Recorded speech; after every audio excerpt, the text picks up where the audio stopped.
Hi, welcome sa Kasosyo Hub. I'm Mommy Joylyn. Sa video nito ay tuturo ko po sa inyo yung marketing guide for resellers and city distributors for Facebook marketing po. So, ituturo po natin dito kung paano mag-edit ng captions at saka Canva templates. So, kasi sa team po natin, hindi po natin i-allow na mag-copy-paste lang po ng captions. So, kailangan matuto po kayo kung paano mag-rewrite at mag-edit ng templates sa Canva. So, yan yung standard natin sa Team Kasosyo. So, step 1, kailangan nating mag-download ng dalawang apps, yung Gemini at saka ChatGPT.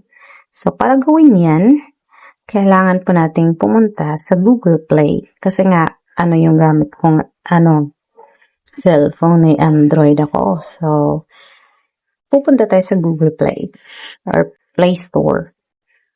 Gamitin na yung search and search ChatGPT.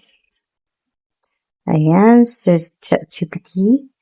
Itong sa akin nakalagay installed na kasi ginagamit ko na ito installed na siya. So ito yung app. Yung sa inyo kung wala pa kayong installed nito, i-install nyo lang tapos kailangan nyo mag-sign up gamit ang email. So, yan yung ChatGPT at yung isa naman ay Gemini AI. That is Google Gemini. Ito yun. So, ito yung app na yun. Kailangan mo rin yung i-install at mag-sign up kasi gagamitin natin yung dalawang apps na yan later. So, yun sa akin installed na yan kaya no need na mag-install ulit. Alright, balik tayo sa step 1. So, since consider na naka-install na kayo ng Gemini at saka ChatGPT, so proceed na tayo sa next step, which is, kailangan natin i-edit ang 30 hooks and captions in Gemini or ChatGPT. So, paano gawin yun? Click the link below and make a copy of the sheet. So, ayan, ito yung link. Click natin yan. At pili ka lang ng email kung saan mo gustong i-access. And then, ito na yun. Yung sa akin, automatic po siya. Hindi po siya nag-pop up na make a copy kasi meron na akong copy nito.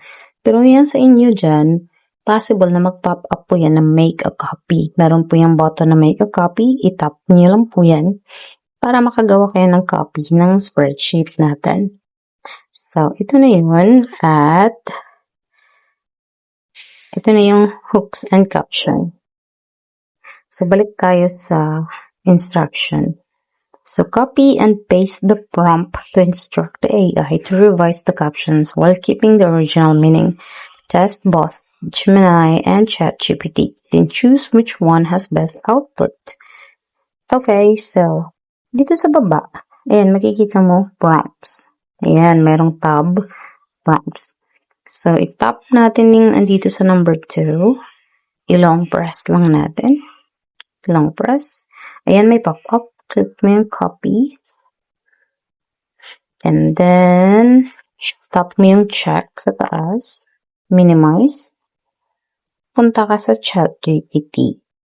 So, kailangan naka-download na ng ChatGPT at naka-sign up na. So, i-paste natin yan dyan. And, i-enter. Tapos, magre-reply yan sa ChatGPT. Pero bago yan mag-reply, balikan na muna natin dun sa Google Sheet. Tapos, balik ka dito sa muscle relief na tab dito sa baba. Ayan ang muscle relief. Dito, tap mo yan. Tapos, mula dito sa baba. Ayan, tap mo yan. Tapos, i-drag mo lang. Yung parang circle lang ganyan. I-drag mo lang yan siya pataas.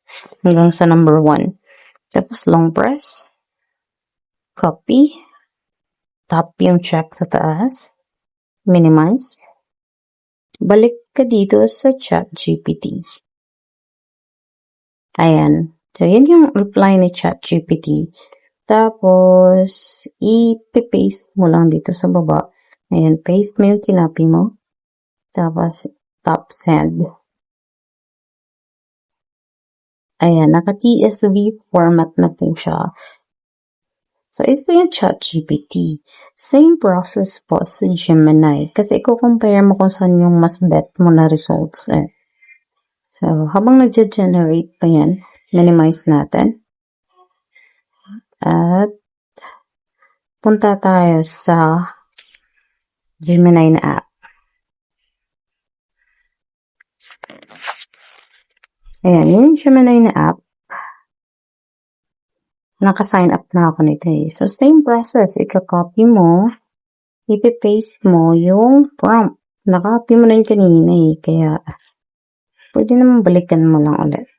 Ito yun. Prompt. Long tap, long press. Copy. Balik dito sa Gemini. Paste mo. Paste.